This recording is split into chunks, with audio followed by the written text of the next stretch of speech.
रहस्यमयी जंगल भाग 3। अर्जुन और प्रकृति की शक्ति। अब काला वन फिर से शांत और समृद्ध हो चुका था। गांव के लोग जंगल के प्रति और भी जागरूक हो गए थे, लेकिन अर्जुन के जीवन में कुछ असाधारण घटनाएं होने लगी थीं। एक दिन जब वह जंगल में एक पुराने पीपल के पेड़ के पास बैठा ध्यान कर रहा था, अचानक हवा रुक गई और चारों ओर एक नीला प्रकाश फैल गया। फिर उसी बूढ़ी रक्षक की आत्मा प्रकट हुई। इस बार वह पहले से अधिक तेजस्वी और दिव्य लग रही थी। उसने कहा, अर्जुन, तुमने इस जंगल को 2 बार संकट से बचाया है। अब समय आ गया है कि तुम्हें प्रकृति की एक विशेष शक्ति दी जाए, लेकिन याद रखना, यह शक्ति सिर्फ सेवा के लिए है, स्वार्थ के लिए नहीं। उसने अर्जुन की छाती पर हाथ रखा और बोली, वृक्षवाणी मस्तु।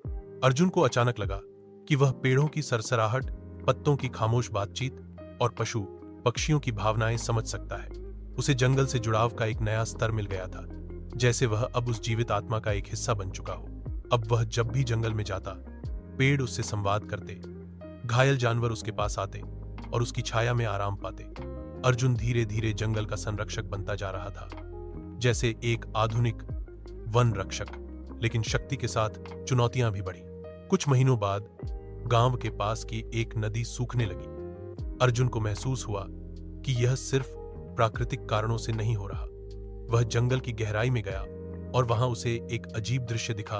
एक विशाल काले धुएं जैसी छाया जो पेड़ों को सूखा रही थी और जमीन को बंजर बना रही थी। पेड़ों ने बताया, यह वनद्रोही है, एक प्राचीन आत्मा जो सिर्फ तब जागती है जब मनुष्य बार बार प्रकृति के साथ विश्वासघात करता है। अब अर्जुन के सामने एक नई चुनौती थी, इस वनद्रोही को रोकना। उसने रक्षक आत्मा को पुकारा। वह प्रकट हुई और बोली, वनद्रोही को हराने के लिए तुम्हें 3 प्राकृतिक तत्वों की शक्ति एकत्र करनी होगी। 1 अग्नि की पवित्र ज्वाला, 2 वायु की सत्य ध्वनि, 3 और जल की निर्मल शक्ति। लेकिन इन्हें पाना आसान नहीं होगा। अर्जुन ने प्रण लिया कि वह इन तीनों शक्तियों को प्राप्त करके वनद्रोही को हराकर जंगल और गांव को बचाएगा।